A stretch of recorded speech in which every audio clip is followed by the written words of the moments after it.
Monsieur Ariel Veil pour le groupe Paris en commun, Monsieur le maire du Centre. Merci beaucoup, Madame la maire, chers collègues.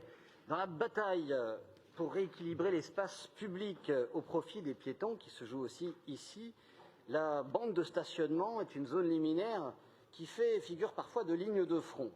Alors, avec l'exiguïté de nos trottoirs, la densité commerciale exceptionnelle et des besoins logistiques de taille, des bars et donc des terrasses estivales, évidemment, le sujet est particulièrement sensible au centre de Paris qui attire sur cette bande de stationnement ambition et convoitise. Et nous devons, on le voit avec les terrasses estivales, s'y joue un théâtre, une bataille pour la privatisation de l'espace public reconquis justement sur les voitures, et on doit être vigilant à tout instant aux usages qui vont s'y développer en favorisant toujours l'intérêt général. Alors, on a mené en particulier un travail sur la pérennisation de cette place pour les piétons que nous avons reconquis en sortie de confinement, et je voudrais saluer les services de la ville qui avaient été d'une grande réactivité.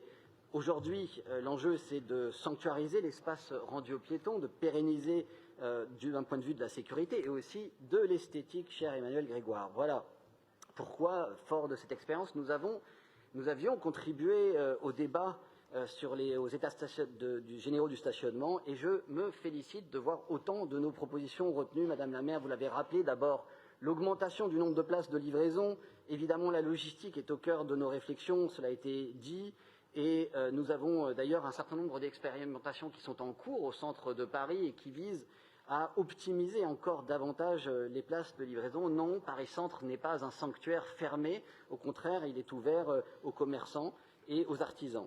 Ensuite, une augmentation aussi du nombre de places pour personnes en situation de handicap. Évidemment, la bande de stationnement doit profiter d'abord au public les plus fragiles, et ils doivent pouvoir accéder et se garer partout.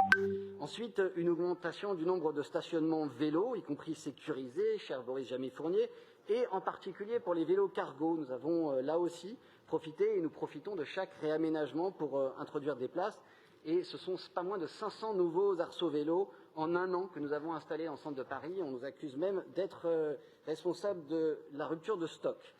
Et puis, l'instauration du stationnement payant pour les deux roues motorisées. Il est grand temps qu'ils rejoignent le droit commun. C'est une question évidemment d'économie et aussi d'équité. Alors, il y a quelques points je crois, il faut continuer de travailler. D'abord, pour que des places spécifiques soient créées pour les artisans et certaines catégories de professionnels dans les aires piétonnes, ce qui aujourd'hui n'est pas possible dans la réglementation actuelle. Il faudra que nous puissions la faire évoluer.